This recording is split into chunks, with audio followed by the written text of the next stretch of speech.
Muy buenas tardes a todos los ingenieros forestales, especialmente a los de la UNACH Chota.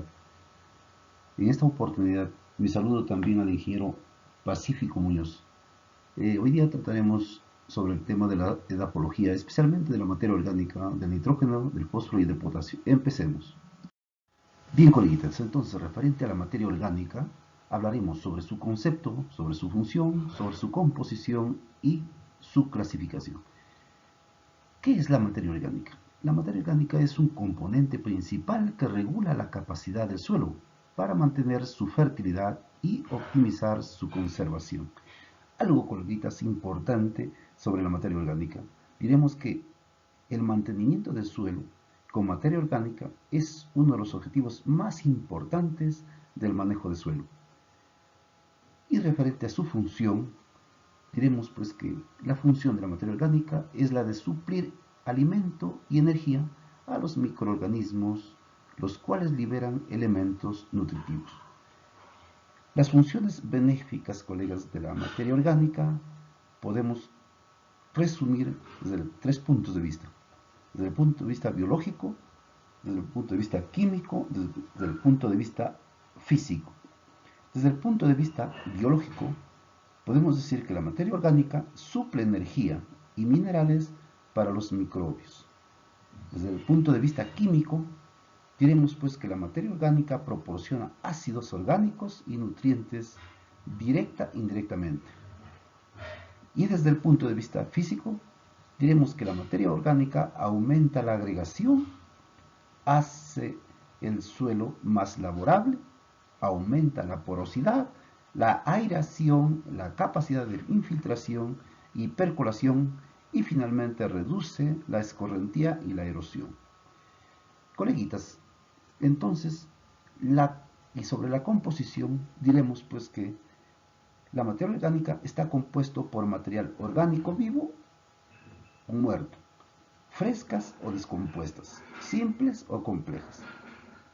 La parte viva, colegas, son las raíces de las plantas, las bacterias, las lombrices de tierra, las algas, los hongos.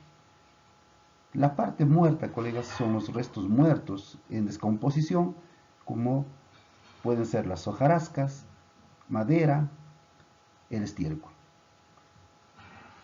Y, coleguitas, acerca de la clasificación, pues con propósitos prácticos, la materia orgánica puede clasificarse en residuos y humus.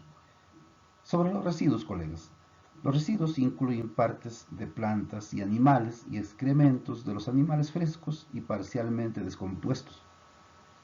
Y el humus, colegas, es la fracción fina de la materia orgánica, de color oscuro, con propiedades físicas y químicas definidas. Coleguitas, algo importante. La disolución de la materia orgánica en el agua pues, nos facilita que sean captados por las plantas. Además, colegas, la materia orgánica pues, ofrece servicios ambientales que permite sostener al ser humano en el ámbito local y escalas globales. Los hongos y las bacterias, colegas, pues además los lombrices necesitan del aire para descomponer la materia orgánica muerta e incorporarla al suelo para la nutrición de las plantas. Colegas, además también la materia orgánica se refiere a todo el material de origen animal o vegetal que esté descompuesto, parcialmente descompuesto y sin descomposición. Generalmente, colegas, la materia orgánica es sinónimo de humus, aunque este término es más usado, colegas, cuando nos referimos a la materia orgánica bien descompuesta llamada sustancias húmicas. Algo muy importante, colegas, sobre esto. Si estamos monitoreando suelos, colegas, hay que saber que los cambios en la materia orgánica a través del tiempo, use siempre, colegas, el mismo laboratorio para todos los análisis. Ahora, coleguitas, vamos a hablar sobre el nitrógeno disponible para las plantas. Es decir, coleguitas, vamos a hablar sobre los nitratos y el amonio. Los nitratos y el amonio, colegas, en el suelo dependen de la actividad biológica. y fluctúan con los cambios en las condiciones como la temperatura y la humedad. Coleguitas, los nitrógenos son lavados fácilmente del suelo cuando llueve demasiado o hay una irrigación excesiva. Coleguitas, el análisis de suelo puede determinar las condiciones o concentraciones del nitrógeno amoniacal y del nitrógeno nítrico. Colegas, cuando se recojan muestras para analizar el nitrógeno, siempre debemos mantenerlas en frío o secarlas inmediatamente para prevenir cambios en sus concentraciones. Entonces, coleguitas, referente al nitrógeno amoniacal, no se acumula en el suelo. Siempre depende de las condiciones de temperatura y humedad para que la planta crezca.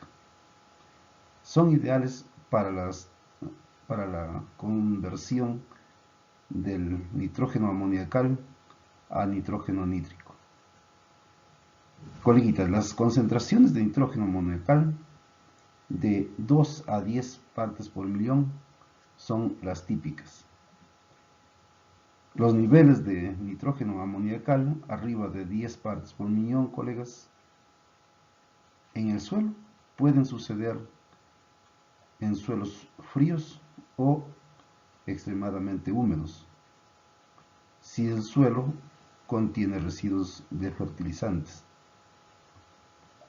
Y ahora, referente al nitrógeno nítrico, podemos decir que las medidas de nitrógeno nítrico son más útiles, porque después de la cosecha, para evaluar el manejo del nitrógeno, pues es muy importante. El nitrato que se queda en el suelo después de la cosecha puede lavarse durante las lluvias.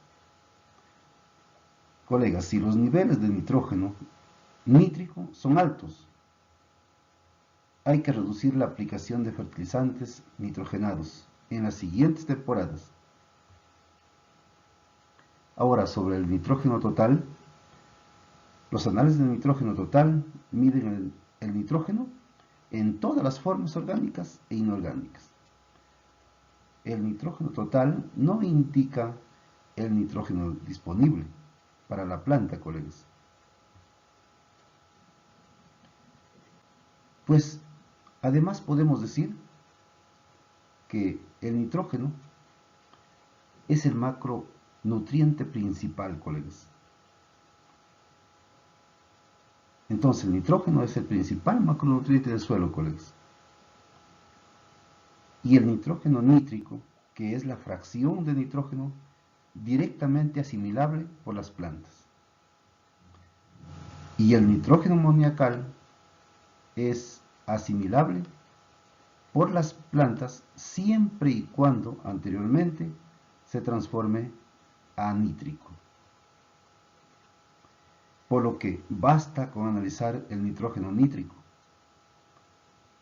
El nitrógeno nítrico en el suelo es muy variable, colegas. Por el caso de las lluvias, el manejo de suelo, la fertilización y el manejo de residuos. Pues estos pueden afectar, colegas, de una manera u otra, el contenido nítrico del suelo. Por eso, colegas, sería recomendable hacer como mínimo un análisis de suelo al año.